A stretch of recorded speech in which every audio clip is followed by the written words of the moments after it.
Quel plaisir d'accueillir cette étape finale des caravanes des travailleurs saisonniers CGT.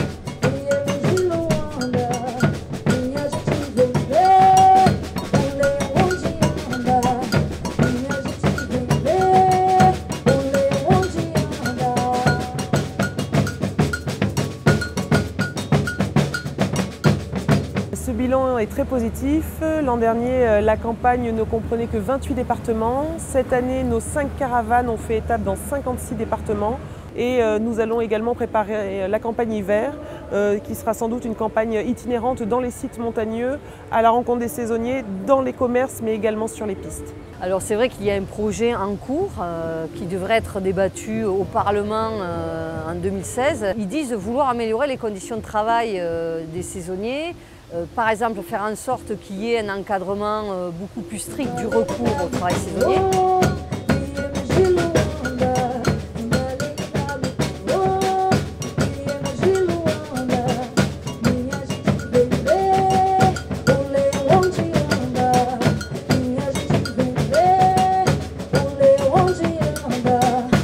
Il y en a 2 millions aujourd'hui alors qu'il y en avait 800 000 il y a 5 ans. Donc on voit bien qu'il y a un recours très abusif de la part du patronat. Ensuite, et nous c'est ce qu'on demande d'ailleurs, et a priori en tout cas ils ont dit qu'ils y étaient à l'écoute, plus de moyens pour l'inspection du travail, pour qu'elle puisse justement faire les contrôles qu'il faut pour le travail qui n'est pas déclaré et pour justement le respect des droits. Sur une année, ils doivent pouvoir alterner des périodes d'emploi, de congés et de formation. C'est ce qu'on appelle à la CGT le nouveau statut du travail salarié, des droits individuels qui sont garantis collectivement, transférables d'une entreprise à l'autre.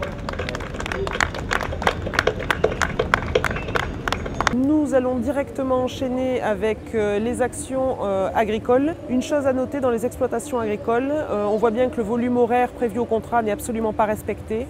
Beaucoup de salariés nous disent on sait quand on commence la journée mais on ne sait pas quand ça finit. Et l'exemple d'une salariée qui avait commencé à 7 h le matin et qui finissait à 21 h.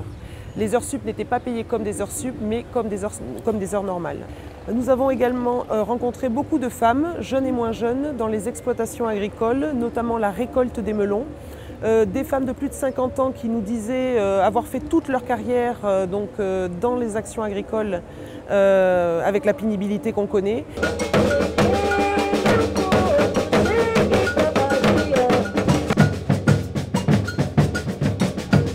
Voir aussi en termes de logement ce qu'on peut faire pour les travailleurs saisonniers et voir un petit peu tout ce qui est exonération sociale. Alors ça, là pour le coup ils ont dit qu'ils ne retenaient pas forcément, mais c'est ce que demande la CGT aussi, qu'il n'y ait plus d'exonération sociale pour justement limiter le travail saisonnier. C'est ce que la CGT portera auprès donc, des sénateurs, des députés et là du secrétaire d'État au ministère du Tourisme et du Commerce.